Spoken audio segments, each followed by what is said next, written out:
What's going on, everybody? It is your Chronicle edition of Having a Melanin Moment. I am on my way to work. It is Thursday. It is beautiful outside. Before I begin my day, I did want to share something with you. I wanted to share it yesterday, but time slipped away from me. So today, before I begin, I wanted to just encourage someone to educate our kids, and I wanted us to stay persistent with our movement of getting justice for the lives that we have lost. The first point I wanted to touch on was to educate our kids about what is going on today. And when I mean that, I mean sometimes in order to understand the present, we have to visit the past.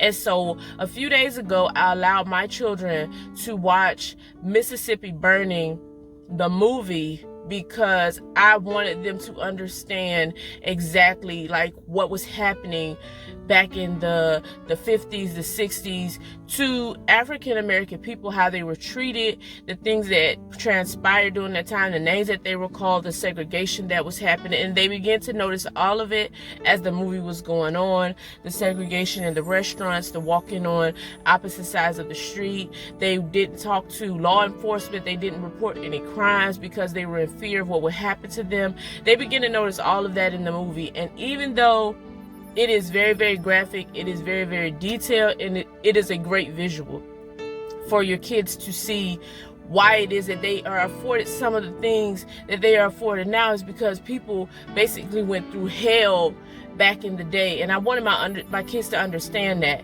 And so I'm going to try my best to every week or every other week share a visual with them, or share a book with them, or share an article with them, or just talk to them about racism in America, them loving the color of their skin, and them understanding that everybody that comes into your life, or everybody that you encounter in life, is not going to love you, respect you, or appreciate you, and it is simply because there is a color barrier between you and that person.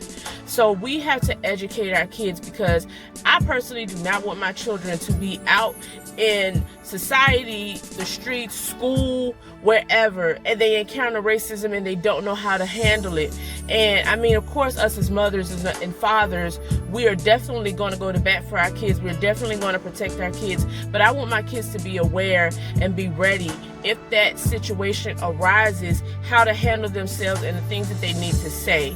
And so I want to educate them as best I can at home during this time of quarantine, because there's no other time better than the present to just begin to share with our children why it is that we're fighting so hard. Not just because we're black, not just because they don't like blacks. It is simply because God made all of us. He made all of us are beautiful individuals. All of us are great human beings. And hatred is a taught behavior. During the movie in Mississippi Burning, there was a Klan rally, and you saw kids in the Ku Klux Klan, and I mean, the kids probably were still in diapers. That is a taught behavior. Anybody that can tell you that they were born with hatred in their heart is absolutely insane. God does not teach hate. He is all about love. That is one of his greatest commandments.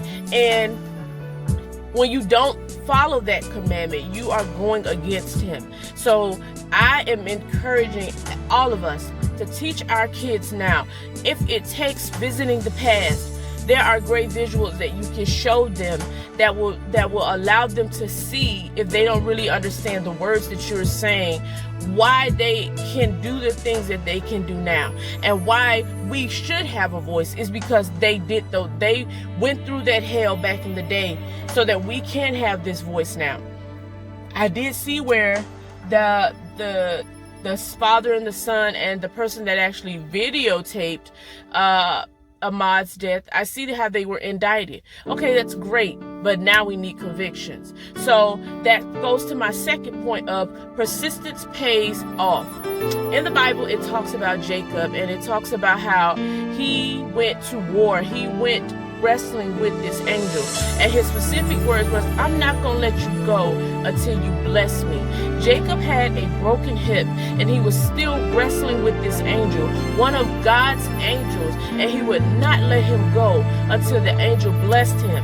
And that is how we have to be persistent in this walk of Black Lives Matter. We have to stay that persistent, even when it gets draining, even when the media stops covering it, even when they do not want to hear it anymore. We have to stay persistent. No, I still see the tweets, I still see the posts, but there is more that we can do. We have to vote. We cannot sit around and let our family members say, my vote doesn't count, our vote doesn't matter. Yes, it does. It does matter. When you do things the right way, right things will happen. But you can't do wrong and expect good to follow. That's not going to work. We have to stay persistent. We have to stay on the battlefield. We have to stay on the devil's head. We have to show that we have a voice. So we have to stay persistent, just as Jacob did. He got his blessing. We're going to get ours, but we have to stay persistent in this fight. I don't want to see us just go back to the way it was because George Floyd is in the ground, or Breonna Taylor has been laid to rest, or Rashad Brooks has had his memorial. We cannot give up. We can't give up. A lot of this other stuff that we're posting, a lot of the other stuff that we're talking about is not relevant right now. None of it is relevant right now. I could care less who likes Trump. That is your president. That is your right. But he has done nothing but attempt to start a race war. He has done nothing but forget what he said when he know what he said. And we can't even let that stuff still allow us to lose focus of our main goal. And that is not all lives matter until Black lives matter. And Black lives matter to you when you stop killing us. And that's all we want. We want the same rights that are afforded. We pay our taxes, we work hard, we do the things that normal citizens do in this country regardless of their color. And we demand the same rights, the same respect. There's nothing to do with my skin. Just because I'm Black, I'm not trying to rob you. Just because I'm Black does not mean I committed a crime. We want the same rights. We have to stay on this. We have to stay persistent. We have to we have to be a generation of Jacobs right now when it comes to wrestling with this angel. And he was wrestling with a good guy. He was wrestling with a good guy. So we're dealing with something that is negative and full of hate. And right now we just need all hands on deck. All hands on deck. Persistence pays off, guys. It did in the Bible, and there's nothing new under the sun. If it happened in the Bible, it definitely can happen here on earth. But we have to keep our foot on the devil. So I hope that blessed someone today. Please, please, please, please, please, please, please, please, please. COVID-19 is still real. Stop walking around here like it's not. It's not the flu. It's not the cold. It's not something that's just going to pass away. This is something that God has us in until we're all obedient. And we have to be obedient by obeying the laws of the land. It says in the Bible. So please put your mask on. Please just follow the rules. Please do what's necessary to make sure that everyone is safe and healthy until God lifts us off and we walk into his season of our new normal. So please be blessed. Please be safe. I will see you guys again this week. I have been doing a great job, I think, of keeping up with my videos, and I'm going to continue to do a great job for as long as God will allow me. Be blessed. God is love. See you guys soon.